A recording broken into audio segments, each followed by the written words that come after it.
Okay, so today I'm going to talk a little bit about migrations, but I'm not going to get into any of the technical side of things, but I'm going to talk about why migrations often go wrong.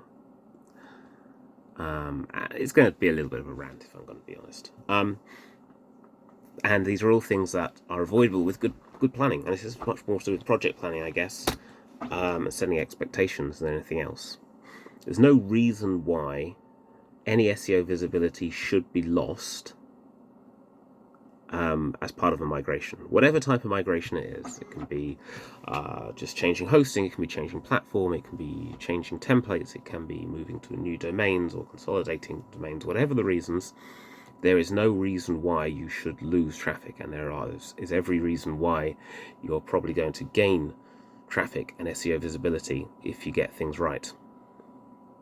But you need to make sure you're thinking about SEO from the very beginning.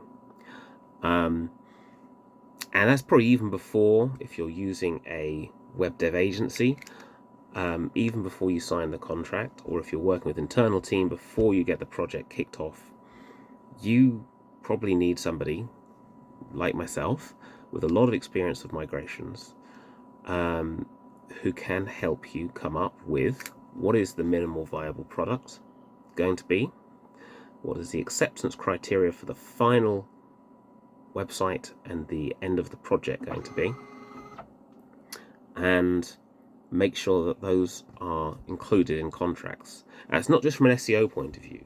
SEO is important. For SEO, we're talking about things like, all the pages need to be crawlable, indexable, all the pages that should be.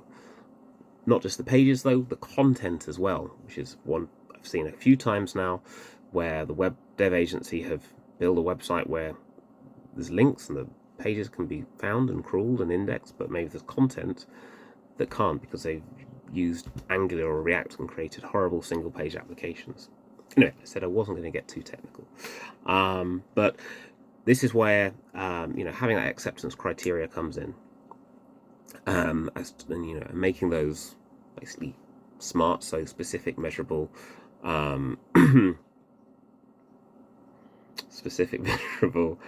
achievable, realistic, and timely. So you're giving everything a time frame.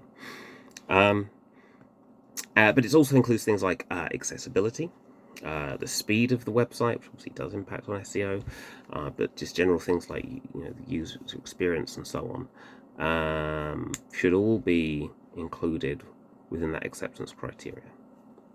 But you also need a minimum viable product, and that is basically what you are willing to go live and launch with.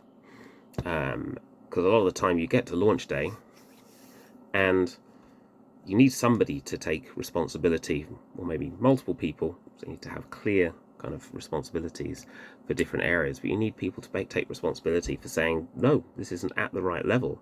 It's a lot easier to do if you've decided beforehand what that is. And if the dev agency haven't provided what they were supposed to when they were supposed to, or if other agencies or other people haven't provided what they were supposed to, then that needs to be fixed. But it also just creates the incentive for people to know what they need to do by a certain date. Because too often you get to the launch day, you haven't allowed enough time for amends.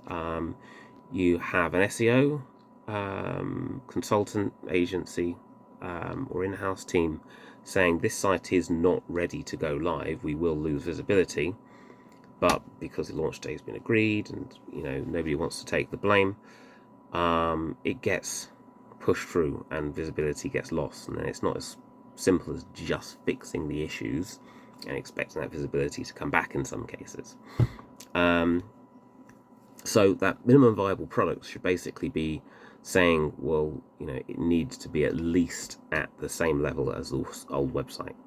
And again, it's SEO, but it's also things like accessibility and user experience, load times, and so on. Core Web Vitals scores you can put into that sort of criteria. And then you need a sign off, and you need to have specific point where responsible people, who's responsible for SEO, who's responsible for accessibility, who's responsible for user experience, etc., get to say yes or no, and they can say no, and then it doesn't go ahead until things get fixed. And if you work that into your scheduling and into the project planning, you know from the very beginning that yes, you have a launch date, but if things aren't ready, then it won't go ahead. And that makes it a lot easier to push back. Whereas if, there's people, key stakeholders who think it's going to roll out whatever and have never really thought about the fact it might need to be held back, and they promised, it's definitely going to be this launch date to other stakeholders, then it's a lot easier to push it, it's a lot more difficult, to push it back at that point. Whereas if there's always been like, okay, well, this is the target launch date, subject to these things, it's a bit easier to push back. Not always easy. But you need to also be able to push back even on launch day. And that means doing some quick checks as the site's rolling out. But ideally, and this isn't always possible, but ideally you should be in a situation where you can roll back if something's gone wrong. And sometimes things that were fine on staging aren't fine when they roll out. And there's certain things that can't even be checked very easily. Sometimes these are just little things that need to be fixed, but the time and place to do it is not when the site is live and out there. So that's really important as well. So launch day should be at a time when the site's going to be less busy.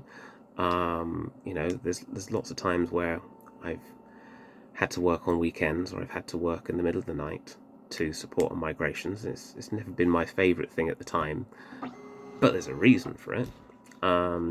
You don't want to be rolling out the site and having things not working or half working while you've got customers and users on the site, really, do you?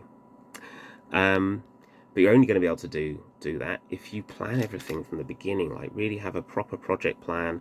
When's your launch day, ideally going to be, and don't start with the launch day and work back. Start with where you are.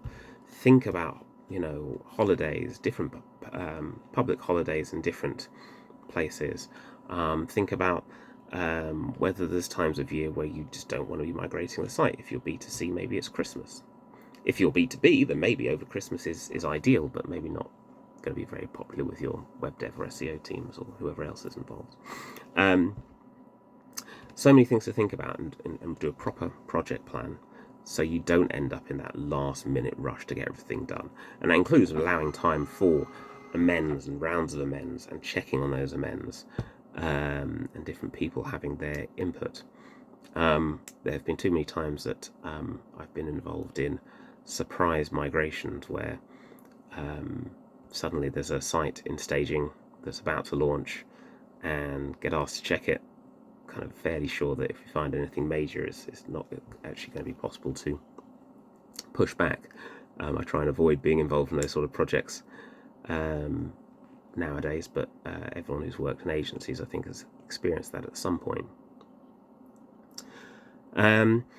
So that's the other thing. And then lastly, once the site is live, if you haven't met that minimum viable product, so it's at least as good as your old site, but there are still things to get it up to that acceptance criteria level of where it should be, which maybe is going to improve your SEO visibility, improve user experience, and so on. Then if you start measuring the success of the site from when it goes live, regardless of whether the project's finished, then you may well end up disappointed. You shouldn't lose visibility if everything has gone to plan, but you may not gain the visibility that you're expecting, and that maybe you've done your assessments and business cases. You need to start measuring from when the site is finished, not when it's kind of half finished. So that's my last tip. These are all things that I've come across and frustrate me. Obviously, I'm an SEO consultant, and supporting with migrations is one of the things that I particularly enjoy doing, I guess, and particularly have experience of. So if you want to talk to me more about migrations, you can probably tell that I'm happy talking about them. then do get in contact and maybe find out how I can support you and any migrations you have in mind. Ideally, as soon as you start thinking about them, before you start working on them. Though if you're suddenly realizing that maybe you've already started and should have had somebody like myself involved, then still please get in contact and we can see what we can do to make sure things go as smooth as possible. Thank you for listening. I am Dave, the SEO. Bye for now.